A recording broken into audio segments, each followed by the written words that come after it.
Hey guys, it's Joel and welcome back to the channel. Now you'll have to excuse my slightly hobo appearance. I've now been, well, almost 3 months without a haircut, so the hat is on. I'm just basically trying to hide everything possible. But anyway, this morning you joined me in the wonderful town of Winchester. I believe that's the cathedral behind me. And I've had to be down here this morning and then thought actually it would be a really great opportunity, as I've now got about a 40-mile drive back on the motorway, to actually do a fuel economy test for you. I've mentioned several times that I've been able to get 40 mpg in this car, and although not the biggest run, I think potentially I could try and film the drive on this motorway and see what mpg I can actually get out of my car, and also share with you guys some tips on how I actually do it. So I thought I'd start the video here, as it's such a lovely location. I've only got the Z4 out today with the roof down, although the roof will be going up for increased fuel economy for the drive back up towards the Guildford area. But anyway, let's get going. Okay, so we're in the car now, and yeah, a few things to caveat. Obviously the roof is up. I'm going to be using air conditioning because it is super hot. And what I'll do is start the engine now. I will, there we go. I'll reset the trip, and then I'll also go into my MPG and reset that as well. And we'll see the amount of miles that we cover, and therefore the MPG that we get, although there's a live MPG display which you'll be able to see here. So yeah, we should just be getting on the M3 now, and I'm going to try and drive as economically as possible with the air conditioning on and see what MPG we can get. So let's go.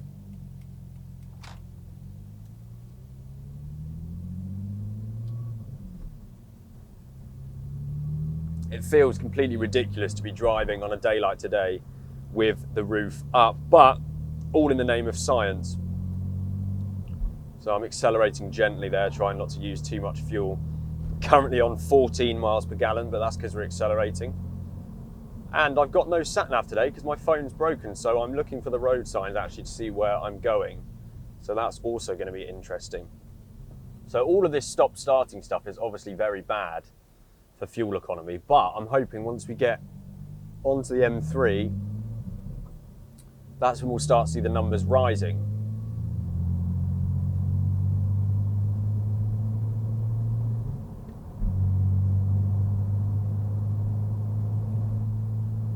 Trying to accelerate gently there, up to about 50 miles an hour now.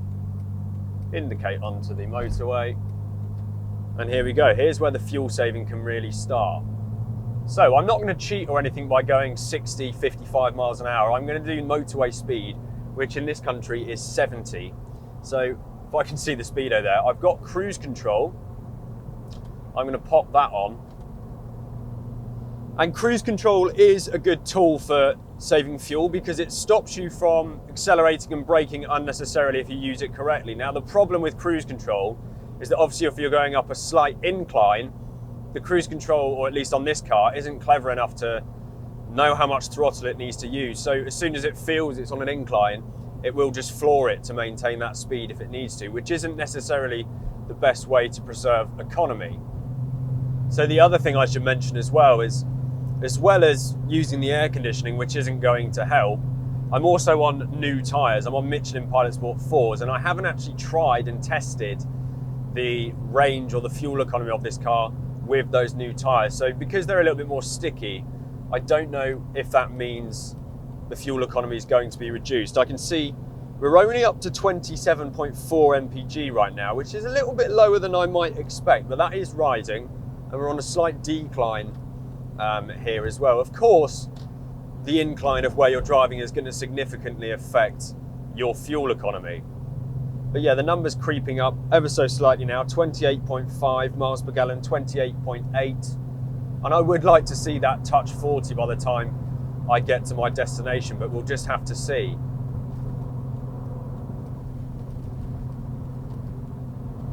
So I can see this car in front of me is slightly slower than me, but he's moving into the left lane now. So I'm keeping the cruise control on in order to maintain speed. Obviously, having to brake and then accelerate again is a real waste of your fuel economy if you're trying to get a really economic run. It does also help that given the current climate we're in, the roads are a lot quieter than they would usually be on a Monday morning. And so again, I'm not having to change my speed I see it all the time on motorways, people not looking ahead properly at a few cars in front, and therefore leaving it until the car in front of them brakes to ease off their speed. Obviously this means you have to do it in a much more aggressive manner and therefore accelerate again in the same way. So by looking quite far ahead of you on the road, you can save yourself again having to accelerate more than you should need to. So then in my car, which is a 3-litre BMW Z4, I've got 6 gears, and at motorway speed, 70 miles an hour, I'm a tad over 2,500 RPM. So actually on another note, that does mean you can slightly hear the drone coming from my exhaust, which has got a back box delete. But from an economy point of view, that's not such a bad rev range to be in. I know with the 5-speed gearbox, the revs will be a little bit over 3,000 RPM, which will reduce your economy somewhat. So actually, my dad in his 2.5 Z4, which has only got 5 gears, he's never been able to get the same quite numbers of economy that I have. So we're now on 31.7, which is nice, although we've got a slight hill ahead of us, so let's see if that continues to go up or if it starts reducing now. I am actually cool enough in the car, so what I'm going to do is turn the air conditioning off for a bit and turn that right down and see if that helps the economy climb somewhat. Okay then, so we're a little bit further down the M3 now, only about 10 miles or so to go, and I just almost saw a van take out a car in front. I'm sorry there's not a forward-facing angle so you could see what I'm referring to on the road ahead, but unfortunately I've only got the one GoPro at the moment and I decided to use that for the MPG display. Anyway, as you can see, I've only had to change speed maybe once. Everyone's actually been keeping very good lane discipline, which helps, and therefore we are currently achieving an average of 37.6 miles per gallon. Now, of course, when I jump off the motorway and have to decelerate and accelerate again, that's going to go down. So I'm hoping the average will be up around 40 by the time I have to exit the motorway. But, you know, 37 miles per gallon being achieved on the motorway at motorway speed in a big naturally aspirated 3-litre Z4 is pretty respectable, if you ask me. Lots of people will be steered away from these cars because they think they'd be very expensive to run in terms of putting fuel in it. But if you know how to drive it gently, it's very easy to achieve good MPG figures. Now, obviously, what I'm doing here is no expert driving. I've simply got the car on cruise control and I'm looking far enough ahead to then estimate and know when I'm going to need to decelerate. And if I do, I will just let off the throttle as opposed to braking. But yeah, 37.6 MPG, and actually we're about to go downhill again in a second, so that should bring it up even more. But about 7 miles or so to go on this motorway, and then we'll turn off, and that's where the real work starts, to try and maintain as much as that good economy that I've achieved as possible. Okay, so a little bit later, we're now coming up to my junction on the M3. We're still sitting on 38.1 miles per gallon, and although I've had the air conditioning on, I really don't think that's as good as it used to be before I had these tyres. I would think it would actually be sitting around 43, 44 after the run I've just had. So I do think the tyres actually have a fairly significant effect on my fuel economy. But anyway, this is where I've got to be careful. So instead of keeping my speed up and then braking last minute, I've switched the cruise control off and we're now just rolling, letting off the throttle and just slowing down gradually, meaning that I can basically hopefully maintain the most speed possible for the longest time possible before we get to this roundabout. Into the right-hand lane here. And 38.6 mpg now, because we've just been traveling without any throttle, but unfortunately, because there's a car coming, I'm going to have to go to a complete stop and accelerate again, which isn't ideal. That's going to affect our number down there. Second into third. I'm changing at about 2,000 RPM here, going to the left lane so I don't hold anyone up. And we still managed to maintain that 38.6, which I'm quite happy with. So I am accelerating extremely gently, and not all the way up to the speed limit, which is 50, because I know that there's a roundabout upcoming and I'm going to have to slow down again anyway.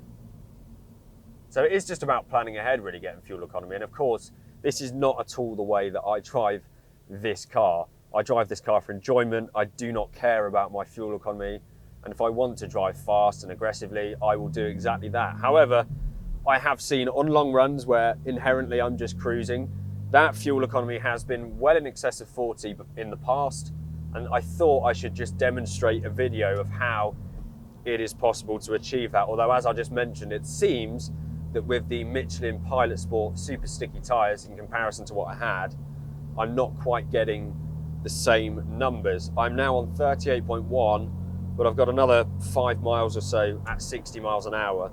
So I think that'll at least bring it back up to 38.6. So anyway, let's see. Another top tip I'll say to people is just on the case of you running out of fuel. Now, lots of people obviously worry that this is something that will happen to them one day. And as soon as their fuel light hits red, they're straight to the fuel pump, or even before that.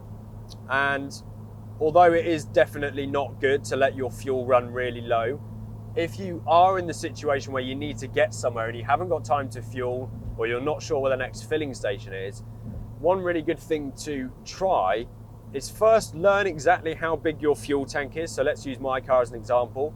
My fuel tank is exactly 55 litres. And so what I do is I have tested on a couple of occasions letting my range run to 0 and then driving a little bit longer before then going to a fuel pump, filling the car up to the brim, and when the nozzle clicks, giving it a few more squeezes so I know the car is absolutely brimmed with fuel, and then taking note of how many litres have actually gone into the car.